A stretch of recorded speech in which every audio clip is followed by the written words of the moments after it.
কি ভাবতেছেন এখানে বলিউড টলিউড বা হলিউডের কোনো নায়ক নায়িকা আসছে বা এখানে বাংলাদেশে বড় কোনো রাজনৈতিক নেতা আসছে? না, এখানে বাংলাদেশের একজন বিখ্যাত কুখ্যাত টিকটকার আসছে। চলেন দেখি। এই সময় কম, শুরু করো।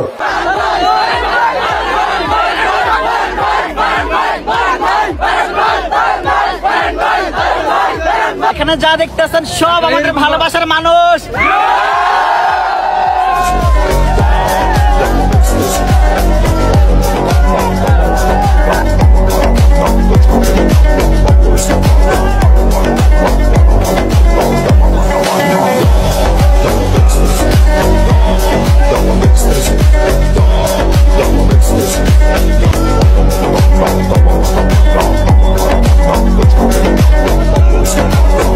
কি অবস্থা একবার চিন্তা করেন। আমি তো ভাবতাছি এর আশেপাশে কুত্তা লীগের মতো যেগুলো লাফাইতেছে আর চিল্লাচিল্লি করতেছে, এদের অবস্থানটা বর্তমানে কোন পর্যায়ে আছে আর ভবিষ্যতে কোন পর্যায়ে হবে একবার চিন্তা করেন।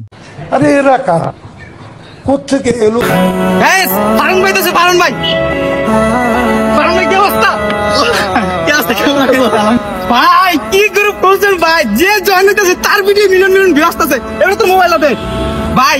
আমি চার ভিডিও ভাইরাল হোক, অনেক দিনের ভিডিও ভাইরাল করতে পারবো না, একটু শিখাই দেন না ভাই। দেখো প্রথমে টিকটকে যাইবা, ঠিক আছে? টিকটক যাওয়ার পরে আমার আইডি সার্চ দিবার করবে, সার্চ দিলে আমার নাম সার্চ দিলে আইডি আসবে, আমার এতে ঢুকবা। ঢোকার পরে ফলো বাটন আছে না, এটা ফলো করবা। ফলো করার পরে এই দেখো ফারহান ফ্যান্স লেখা আছে, ঠিক আছে? হ্যাঁ, এটাই হচ্ছে এই বাটপারের বাটপারি। এইগুলা করে সে তার নিজের ফলোয়ার বৃদ্ধি করতেছে ঠিকই, কিন্তু পাবলিকের ভিডিও কোনোভাবেই ভাইরাল হইতেছে না। আর এইগুলা করে নিজে আজ এই পর্যায়ে আসছে শুধুমাত্র এইগুলা করে। असंभव असंभव, बेचौद असंभव।